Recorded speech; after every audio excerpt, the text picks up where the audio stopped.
Саламатсыздарбы, урматтуу Бишкек шаарынын тургундары. Бүгүн Борбор шаарыбызда абал тынч жана туруктуу.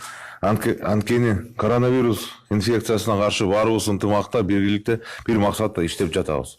Буга кошкон силердин салымыңар абдан зор. Бир аз чыдамкайлык, туруктуулук көрсөтсөк, бул коркунучтуу илдетибизди жеңебиз. Өзгөчө абалдын мезгилинде биз бири-бирибизди өзгөчө баалап калдык.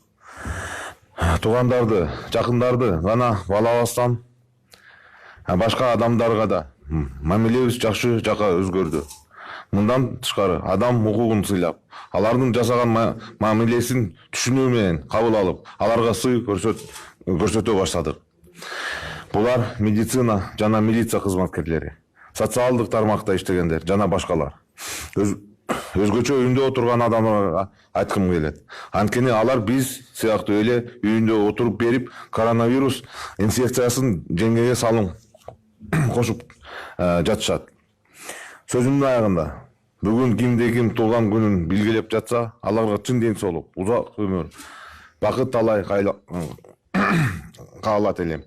Ушундай жаз мезгилинде ар бир үйгө күндөн нуру жаркырап тийип, жылуулук жана ынтымак алып келсин.